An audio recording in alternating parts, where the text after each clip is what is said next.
Hey guys, welcome back to Trekyards. I'm Captain Foley. And I am appearing right here in front of you to talk about something kind of cool. Or not. I thought it was cool, and Stuart came to me with an idea. Maybe. You'll see. Stuart, I've teased. What are we talking about today? My question is, how did we get here? Did we beam in? Did we transgate in? I don't know what it is. But Slipstream apparate.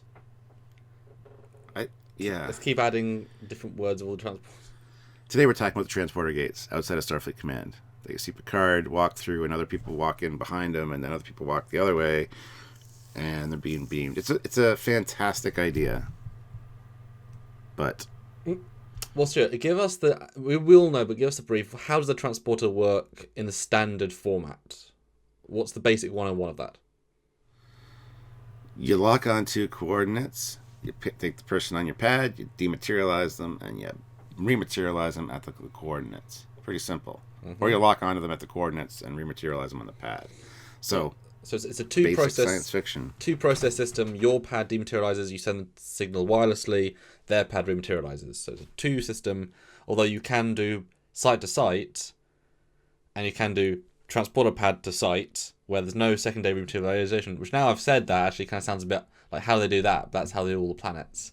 So it's designed to be, different ways, but, that's the safest way. That's the cleanest way. I'm sure we don't get a sense of time dilation, but I'm sure, like, transporter room is pretty much instant, but I'm sure, like, there's probably a couple of seconds or more, because we just cut to planet. What if it actually takes, like, 45 seconds for the signal to get through? We never ever addressed that. But it'd be kind of cool if it's, like, the wireless set takes longer than not. I would think it only takes, like, 4 or 5 seconds, personally, but... Yeah, there's like transmitters on the outside of the ship that are facing the planet. That's what sends the signal. But anyway, wouldn't that be kind of cool if like buffer to buffer is like 1 second, buffer to planet is like 10 or 5 seconds, and place to place is like 15. It's never been gone into, but that'd be kind of a nice like addition. That would make a lot of sense, actually. I like that. So does this all make sense though? This transporter gate. So what were you thinking here? Because I took it as just a mobile, very streamlined transporter pad, multiple pads that you go, because travel, just like Game of Thrones season, the last couple, you can get anywhere anytime you want. So on Earth, there should be I would assume, and just to start with this off, I assume there's just like how there used to be phone booths around the world. I assume there'd be just transporter booths, single person. You can just go to, just as many as there are McDonald's on every street corner, so that if you want to beam, if you need to go see your friend in Albuquerque, it's like a 6-minute walk to the nearest transporter pad that's free, it's open, it's slower, but it's free and it's open. I assume they're that variable, but they're not that many in one go. So talk about these gates then. These gates interest me because it's a fantastic idea to just walk through this gate and go wherever. But it raises the question how it knows where you want to go. Now, the thing that I've kind of come up with since then is it's much like a train station, perhaps. You go and there's gates specifically going to Starfleet Command, or there's gates specifically going down to the Golden Gate Bridge, or there's like, a set of each. So you just kind of get in line and go.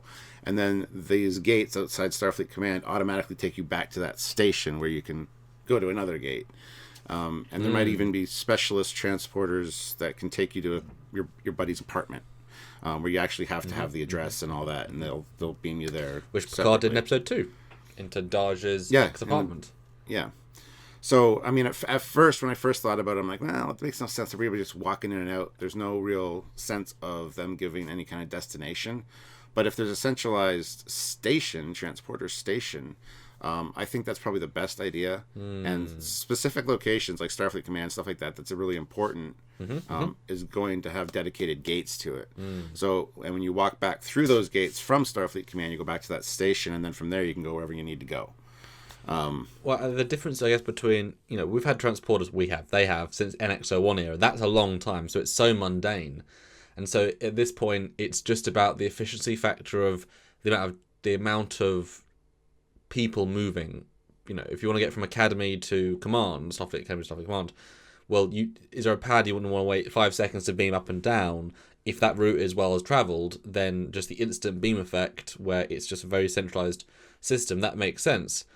We sort of assume Picard comes from the vineyard, But he might, you say he might have just gone to his local transporter array, not in his vineyard, I would assume that's too much, but like a local one down the road, that beams him to like Central Hub 6, just kind of like thing like a train station, and then he then follows the signs to Starfleet Command, and there's a little line, and you get the line, and then you and you go through. And that's kind of sounds like we do that in the underground. You wouldn't underground with me in London, and it's that efficient. You just start in a system and then you just go through the system, and it's really, really efficient. Because I was wondering the same thing, because it's so quick, but there's so much potential foot travel that I mean, yes, I guess most of them would want to go to the same place theoretically, but since every transporter can get to any other transporter after a certain point, and then maybe even just all those 5 or 6 pads all go to the exact same assembly, because you wouldn't want to have just one. I mean, the keys would be ridiculous. You want to have that free flow traffic. So maybe that is just to get to the hub, all 6, and just like a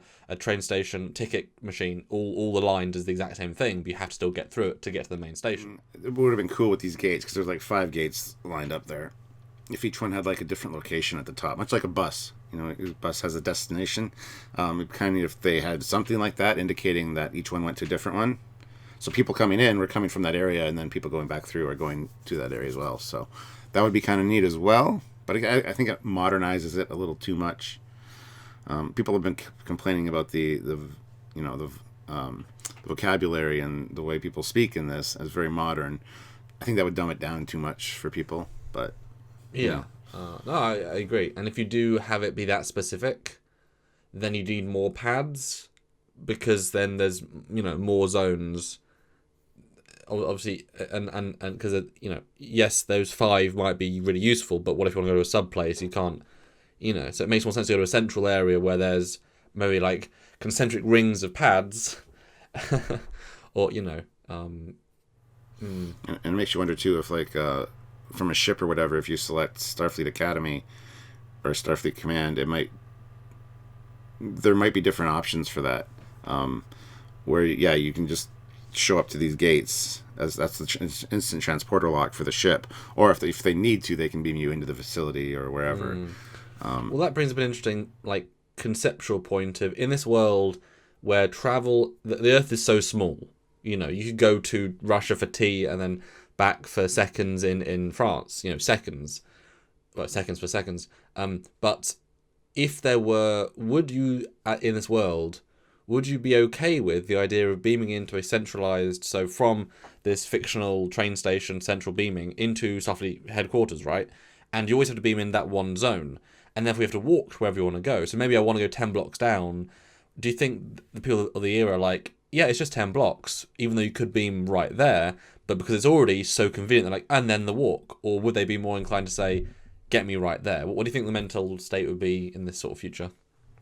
I think it would be I don't mind going for a 10-block walk. If it's a nice day, or if I'm not in a hurry, otherwise I might beam directly there. But to be in one of these closer, convenient locations, I think would be fun. I would love to be able to beam over to even Gatwick, for Christ's sakes, right now, and then see you within 2 hours or something like that. You know what I mean? Not on the roads, on the train.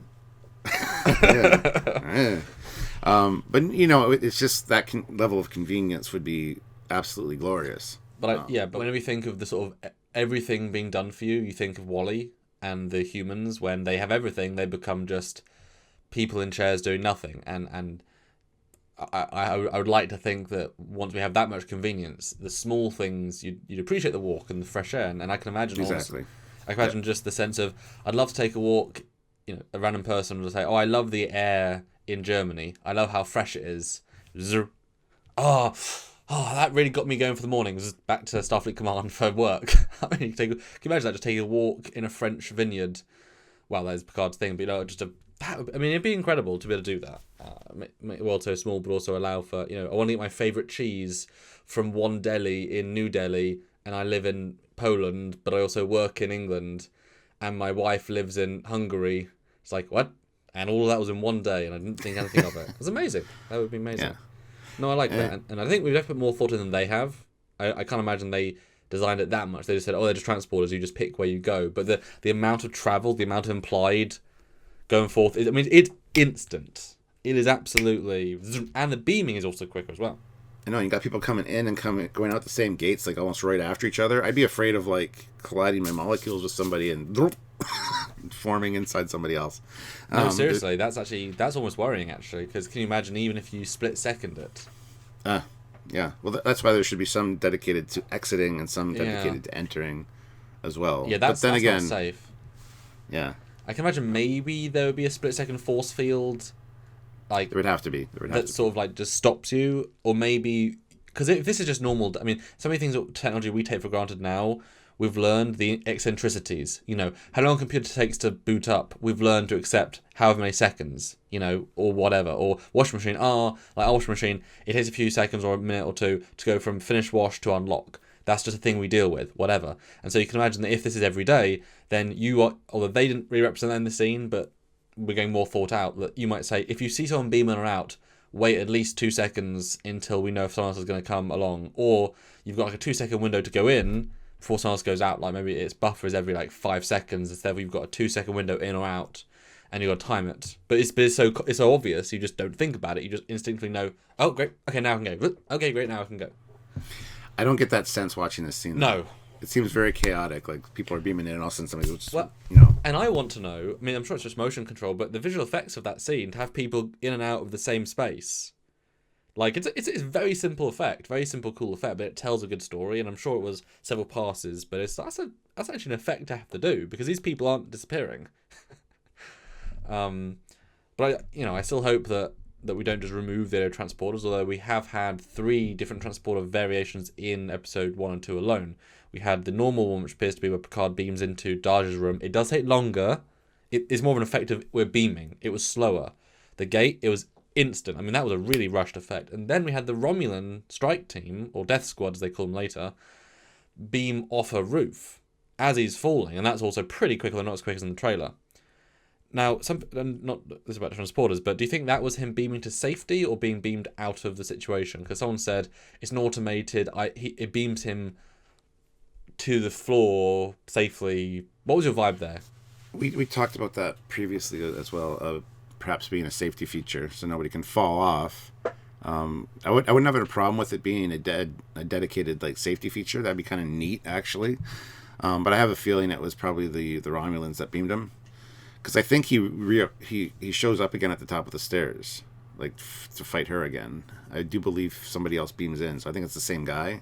Maybe, but you have to beam somewhere else first, then beam back though, because he had a gun again. Like it was rearmed, and he was like, ah. I mean, you can't just go from fall. Where'd the gun go? So you had to be, But I don't like the idea that it's that quick because I don't like the idea of a single person's suit has enough power to beam. Like that because that's like one of the most power intensive things you can possibly do is dematerializing matter, and it's like you need a system like even with site to site you're using these massive emitters on a massive spaceship to and if the suit is just completely independent, that like again that's a god tech because then you can go beep over there. I mean, that's I assumed it wasn't the suit. I never got that impression. Yeah, I heard a lot of comments sort of complaining at me for saying it wasn't. So I'm kind of just bring it up now because I thought it wasn't the suit. That seemed far fetched to me. Yeah, I didn't think it was a suit. I thought they just had a constant, from whoever beamed them in, had a lock on. But anyway, that's a discussion of all the transporters and the transporter booth. Yes. I liked it, and I'm glad we thought about it. But yeah, some slight problems, but also some solutions, as we tend to try and find. So does Clark Kent walk into one, and then Superman come out of the other one, mid transport? Anyway, yes. Put your comments down below what you guys think about that. Because he's so quick, he'd walk in one and literally appear out the other, and he manages to change while in the pattern buffer. He's that magic. that'd be really cool, actually. Sorry.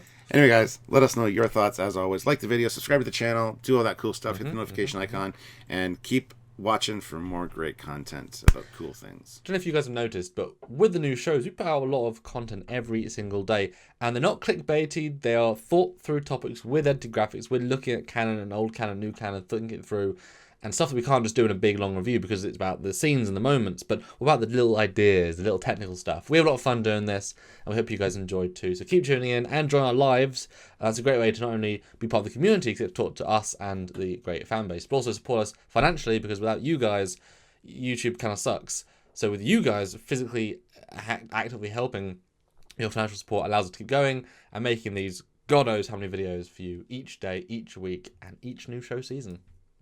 Great.